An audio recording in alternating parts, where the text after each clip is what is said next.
नमस्कार, capital TV का खास शो किस्सा यूपी का देख रहे हैं और मैं हूं आपके साथ शिवानी रतूड़ी। स्वामी अविमुक्तेश्वरानंद सरस्वती के बयानों से एक बार फिर राजनीतिक और धार्मिक हलकों में हलचल मच गई है। यूपी में सनातन धर्म का जाप जपते जपते वो एक यात्रा पहले ही कर चुके हैं। वहीं अब वो 3 मई से शुरू होने वाली अपनी 81 दिनों की यात्रा की तैयारी में अभी से जुट गए। इस बीच जगह जगह जाकर समर्थन जुटाने की कोशिश कर रहे हैं। सरकार और मुख्यमंत्री योगी आदित्यनाथ को लगातार घेर रहे हैं और अब उन्होंने एक बड़ा इल्जाम लगाया है कि सत्तारूढ़ पार्टियां उनकी आवाज दबाने के लिए हिस्ट्री शीटरों का इस्तेमाल कर रही है।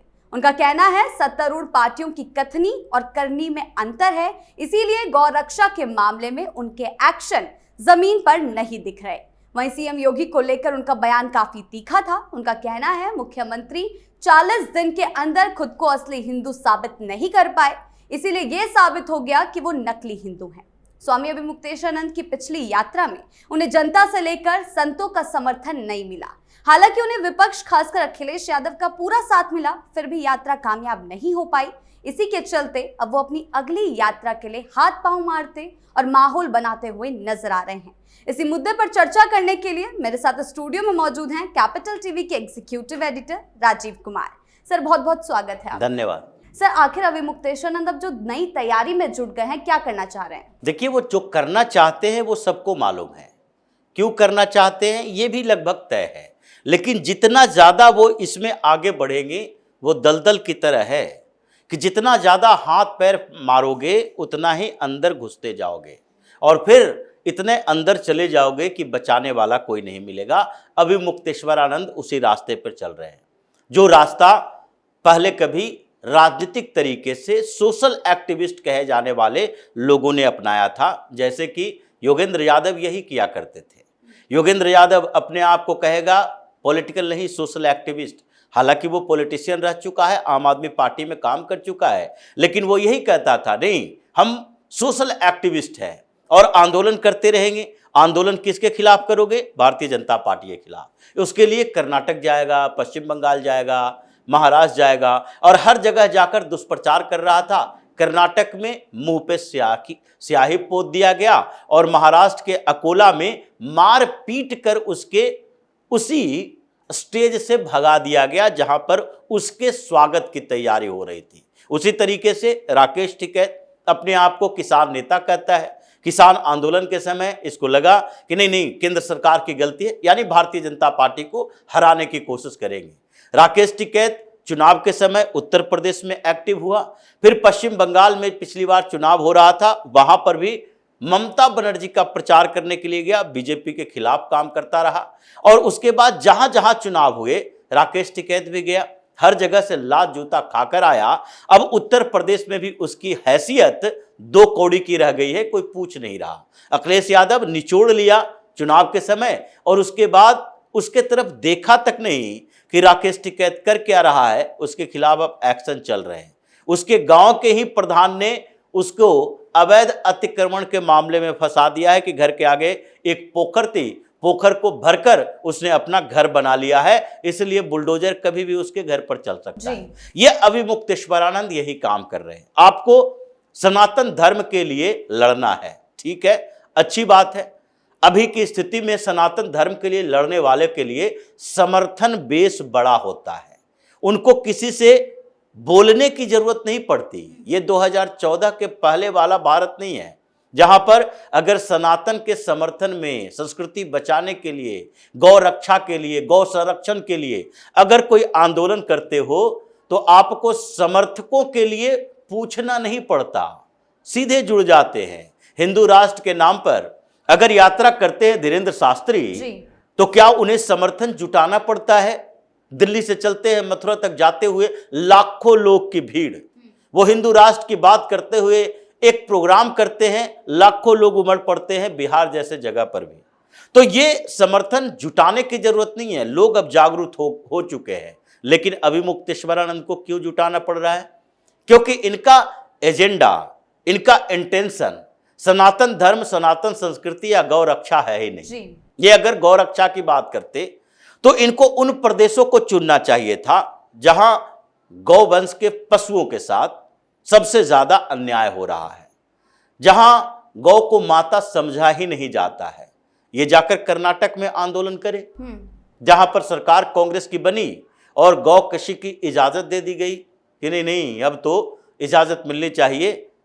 लेकिन वहां पर जब विवाद पैदा हुआ तो सरकार को बैकफुट पर आना पड़ा।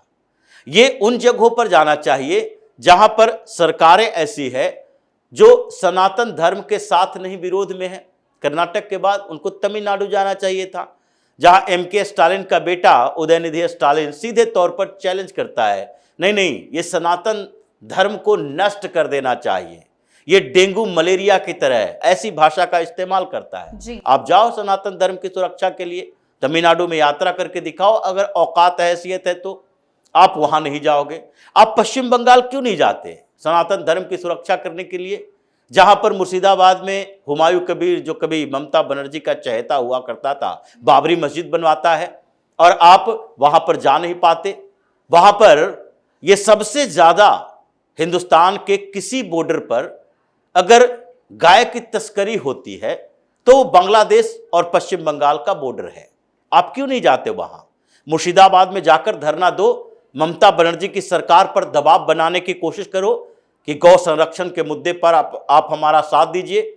वहां नहीं जाओगे तो जाओगे कहां? उत्तर प्रदेश में यात्रा करोगे, जहां पर योगी आदित्यनाथ ने पहले ही ऐसी व्यवस्था कर दी है कि गाय को देखने के बाद मजबूरी में ही सही, मुसलमानों के लिए भी मजबूरी में उसको सर झुकाना पड़ता है।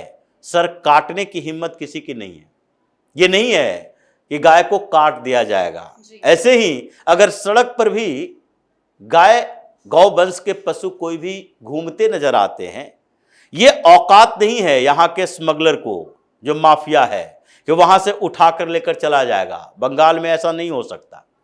अगर कोई बाहर में दिख गई गाय, किसी की पालतू भी है, तो भी वहां से उठाकर लेकर चला जाएगा, बांग्लादेश के बॉर्डर पार क्रॉस करवाएगा और वहां पर गौकसी हो जाएगी।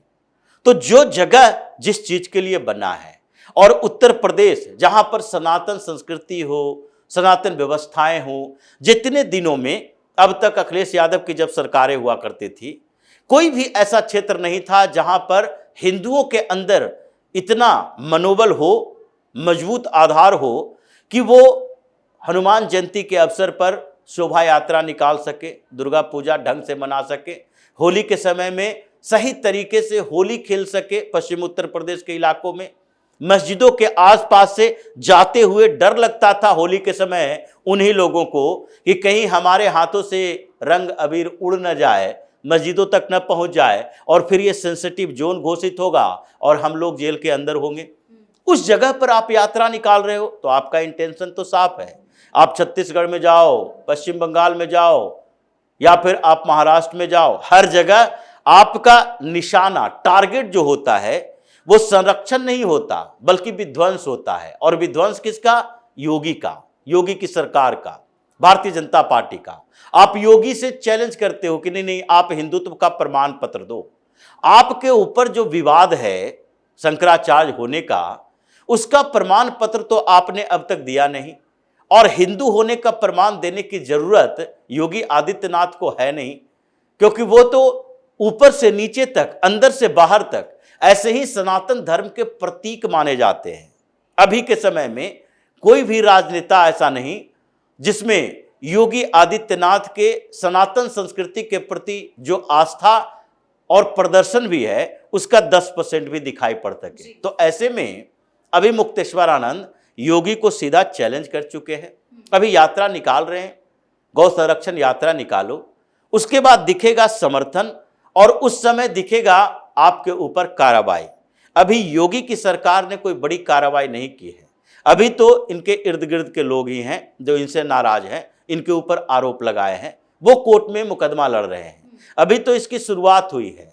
ये ऐसे भ्रमित हो चुके हैं अखिलेश यादव के, राहुल गांधी के इशारों पर, इनको लगता है कि चुनाव तक किसी तरीके से ये एक विवाद पैदा करके रखो कि नहीं भारतीय जनता पार्टी कांग्रेस की तरह ही है, भारतीय जनता पार्टी हिंदुओं का समर्थक नहीं है, ये उन्हीं पार्टियों की तरह है। ये परसेप्शन बनाने की कोशिश ये चुनाव तक करेंगे। चुनाव के बाद ये शांत हो जाएंगे और हो सकता है चुनाव के समय तक इनके ऊपर और कुछ आरोप लग जाए, जेल की सलाखों के पीछे नजर आए। जो व्यवहार इनका दिख रहा है वो संतों का नहीं है, ये प्रवृत्ति कोई और की है।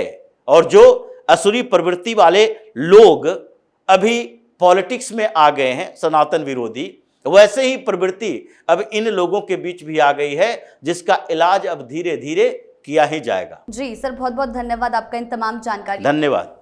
ये मामला अब पूरी तरह से राजनीतिक रंग ले चुका है। 2027 में होने वाले विधानसभा चुनाव तक इस मुद्दे को खींचने की तैयारी की जा रही है और हिंदू धर्म के नाम पर, सनातन के नाम पर पॉलिटिक्स की जा रही है। अखिलेश यादव भी इस मुद्दे को तूल देने से पीछे नहीं हट रहे, जिसके चलते ये विवाद हर दिन एक नई बहस का केंद्र बन रहा है। तो फिलहाल इस खास शो में इतना ही। आपकी इस बारे में क्या राय है, हमें कमेंट सेक्शन में जरूर बताएं। वीडियो को लाइक करें, शेयर करें और चैनल को सब्सक्राइब करना ना भूलें। धन्यवाद।